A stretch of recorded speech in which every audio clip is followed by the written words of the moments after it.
You don't trust anyone, do you, James?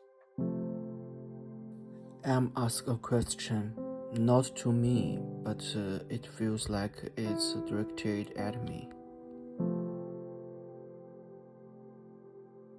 Pedestrians are hurrying along, and the whole city seems like a precise schedule. Yet, I deliberately stop in my tracks.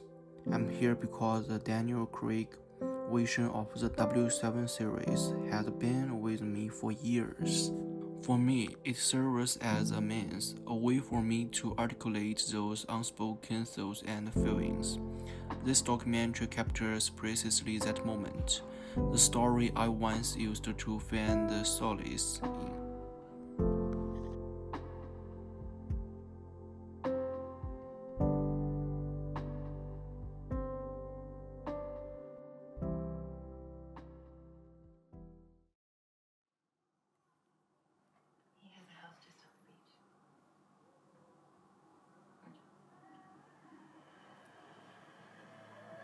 I revisit these films as if flipping through an old dossier.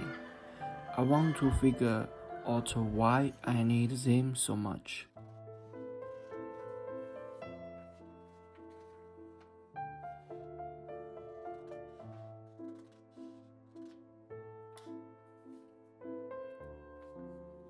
Three films, three chapters. Casino Royale, the one I watched with my dad after he come back from Beijing. Skyfall, the one I clung to when I learned to keep quiet at school. No Time to Die, the one that changed my mood completely after 2025.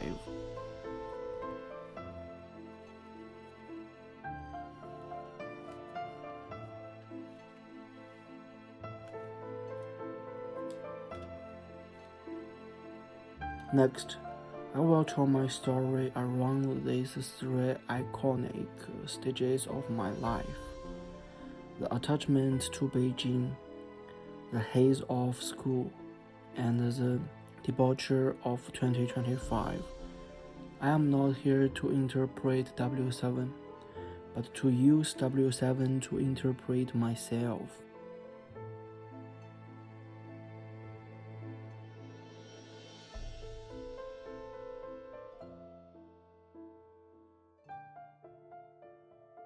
Is this where you grew up?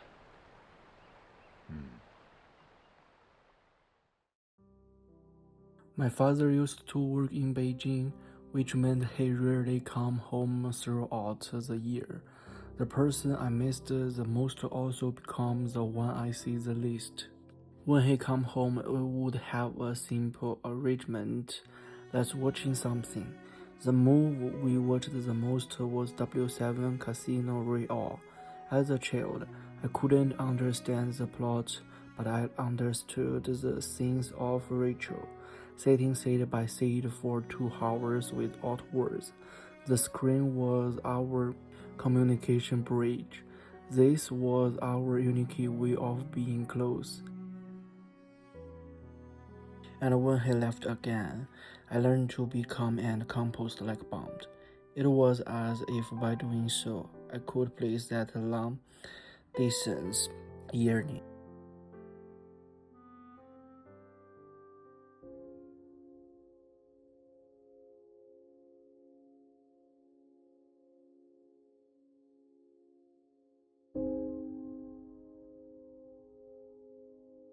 You should try it sometime. Get away from it all. It really lends perspective.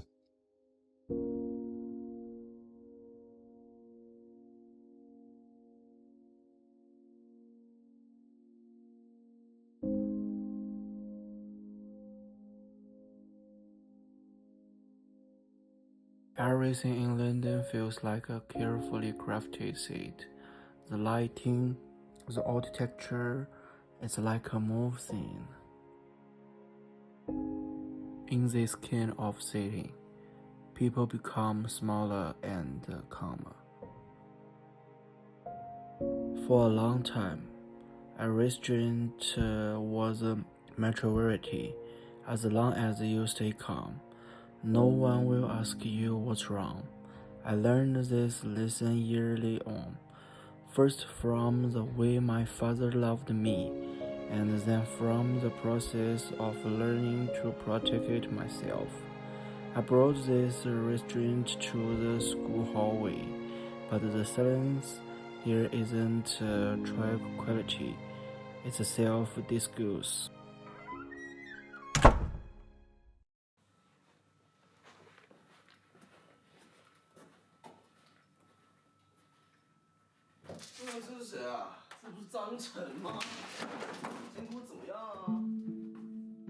Everything in school is never as dramatic as in movies. The hurt, the radical. You start learning to measure your own living space, figure out which paths can avoid the queues, and learn to disappear silently. So in junior high school, I used the only skill I had honed, remaining indifferent, expressionless, and walking straight with my head held high. I would constantly think about the words I'm said in the movie. Made weak by time and fate, but strong in will, to strive, to seek, to find, and not to yield.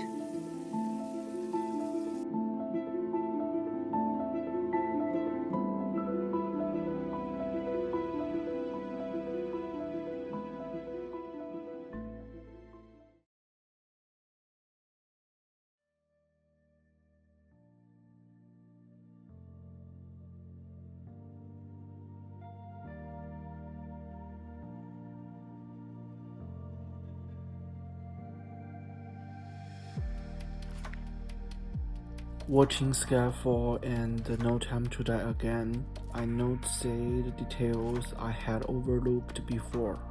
Not the explosion scenes, but the crooks hidden behind the fast of strings. The question behind the movie is actually quite simple. What do you do when the character you rely on for survival can no longer protect you? We don't need to go faster.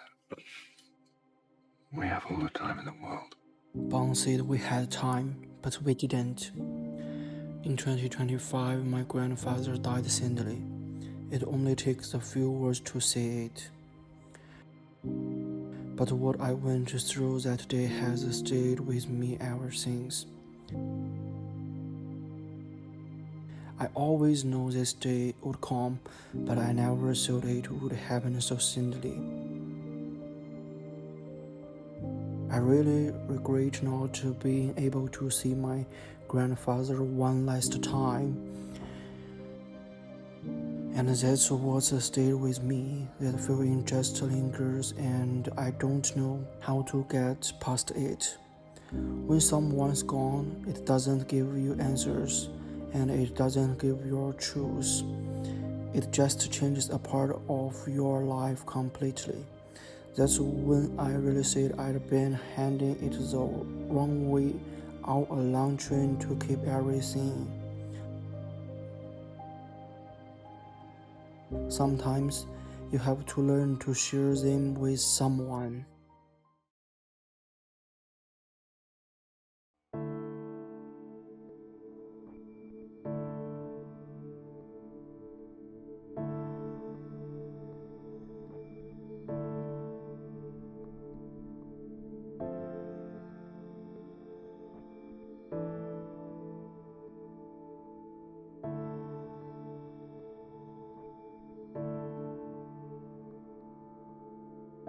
You have all the time in the world.